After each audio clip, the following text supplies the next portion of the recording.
you know, we're an improved team from last year in that regard. Is that we, you know, every time you get in these type of battles, and even when things don't go your way, we're you know, we find a way to overcome it. And you know, it's why we have the guys that we have, why we built the team that we've got, and the lessons that have been learned from last year, you know, and make you stronger, make you better. And so, man, our guys they're a resilient group, and they won't go away. And you know, you feel like 3 timeouts in 2 minutes, you can make anything happen, and our guys just kept battling. Defensively did an outstanding job, you know, that second half to come out and, you know, interception, punt, interception, 3 punts, and then force a missed field goal. 2 takeaways. You know, Carlton Davis came up huge. Those guys were outstanding. You know, offensively, it was really about the fourth quarter. You know, after the interception, then, you know, we finished that game with points, touchdown, and 2 field goals. And our guys showed up, man. St. Brown showed up when we needed him. Gibbs showed up. Goff showed up. Dave Montgomery, Sewell, Frank. You know, our guys showed up. And certainly Bates. You know, Bates was big. And that whole operation, Hogan, Fox, Holden, you know, I think that you forget that. You know, it's like Hogan's a rookie too. Those are 2 big, those are big plays. You know, I thought Varkey was really good on the units, special team units. Talked about Frank had a big game for us. Man, he played really well again. So total team effort once again. And every time you figure out, you know, how to win in that adverse environment, conditions, you get better and you learn from it. And we just continue to harden ourselves and we just go, man. And I feel like we're gaining momentum going uphill because that's where we're at. We're in November, and the teams that can begin to gain momentum going uphill are the ones that are dangerous, and I feel like that's where we're at. And I just want to, one more time, man, our fans are unbelievable the way they're traveling right now. And I heard them in the fourth, you know, and I try not to pay attention to any of that, but it was noticeable with their offense out there. And the false start was critical that was forced. So can't say enough good things about our guys, our fans. So questions? When you say some of the lessons learned from last year, I'm sure it's not just one game, but when you think about that San Francisco game, is that part of it, of flipping the script? And I mean, that it was kind of the opposite. You guys were in charge there, and then the second half, things didn't go your way, and you couldn't recover. This time it was the other way. You guys came back in the second half, made some corrections. Is that part of the learning you need to do to stay resilient? I think that was a little bit of something we talked about yesterday at halftime, you know. And I know that, you know, Ben had mentioned that to the offense, like this is San Francisco in reverse, you know, and it's what they were able to do and what they were able to overcome against us. We were able to do that here. And, you know, that's kind of one of those last lessons learned, to have the ability to overcome when, man, nothing's going your way. Now, our defense played well, and if they don't, we don't get back into that. But you're talking about 5 turnovers. I mean, the odds of winning a game like that are slim to none. And to be able to just hang in there and believe you still got a chance. You still have the ability. It's going to flip any minute. It's going to flip any minute. You know, when you get that belief and you get that type of production when you need it, you know, you are a dangerous team. You mentioned the 2 interceptions, but what else do you feel like were the keys on defense that allowed this? Shut down the run. I mean, Mixon was, to me, he was the most dangerous player that we had to deal with for them. He was the guy, and we felt like they were going to try to force the issue with him. And he's a violent runner. He gets yards after contact, and man, we shut him down. I mean, they gave him 28 carries, 56 yards, you know, which is big. And so really we kept them one-dimensional, and I thought that was a big part of it. Now, you know, we need to be able to get off the field, particularly in the first half on some of those. Man, we had a 3rd and 18. We don't get off the field. couple other things that happened. But at the end of the day, man, we forced them into a game that we wanted to play that was big. So that is the biggest, I felt like.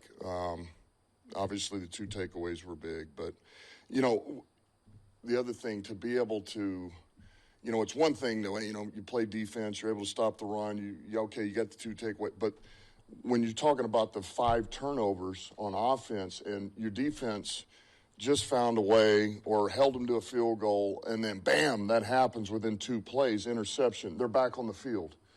Get a stop. Back on the field, field goal. And to be able to just continue to do that, man, take the field. You know, let's hit it on a run and go out there and put the fire out. Man, that's big. You know, that's not an easy thing to do. But there again, it's credit to AG, the defensive staff, and those guys on defense. Man, they believe, and that's what they're there to do. Confident in what you were getting in Darius Smith, but just to see him coaching up the D-line and the sideline yesterday and being that involved and engaged with your team, what did that mean to you to see him do those things? Yeah, I mean, there again, he's a veteran guy. He's been around it, and he's wholly embraced the 8 wins. Hey, we got 8. You know, he's walked in the door.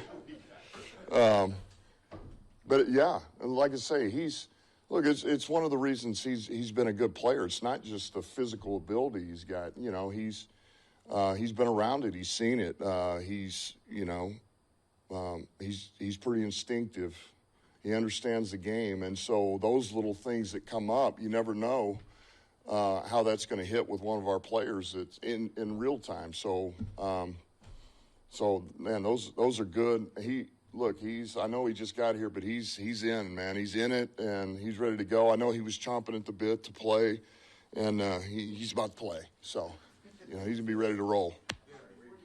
Before you and the regime arrived here, the team had a reputation of finding creative ways to lose games. Yeah. But now that you're here, you're finding different ways to just pull out victories. And it kind of starts from your introduction speech. You know, they kind of taking on that persona. I know winning the Super Bowl is the ultimate goal, but just for right now, how proud are you that this team is taking on your mantra and the culture that you and the whole regime have instilled here? Well, yeah, I'm real proud of him. I mean, that's part of our identity. I mean, that's part of our core foundation, man. That's why grit's up on the wall. Because it doesn't matter how much talent you have. It doesn't matter, how good your coordinators are or how good. Man, without that as your bedrock, you'll be an inconsistent team, I believe. You know, you'll win one and you may lose. You may win, you may lose, you know.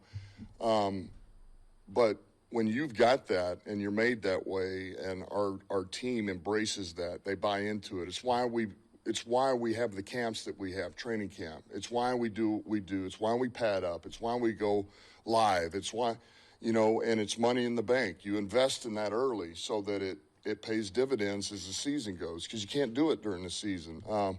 And I think that hardens your team. You put them in pressure situations. They buy into that. You figure out who can steady their heart rate and make big plays in the moment, pressure situations, and the guys that maybe that's not their deal, and you get them out of the way. But that's part of who they are. Like that's who we are. Our players know that. That's their identity. That's our identity. How big of an addition has Carlton been, and not just what he does on the field, because obviously we see that, but just what he's meant in that room for the young guys too, and seeing a guy who handles himself the way he does. Has he been everything that you hoped he'd be when you traded him? Absolutely, and then some. That's been an outstanding addition. And as a matter of fact, I told him Saturday night, we're in a special teams meeting. I slipped right behind him. I think I said this yesterday. I said, man, one of the best moves we made was acquiring you, getting you here. And there is nothing better than a cover corner who runs, hits, tackles, fills the run, no fear. And then you see what he's able to do with those takeaways yesterday. And he is good for that room. He is a veteran guy. He's a guy who's been around it for a while. There's things that he understands and can kind of help the young guys with. technique-wise or things that you see when it comes into game planning. And look, man, he's all in, and he's playing at a high level, and I feel like he's another guy. He's just gaining momentum. You know, his confidence continues to grow, and he's gaining momentum. So I'm thankful we got him here. A couple of personnel things on Zadarius. Was that even a discussion for him?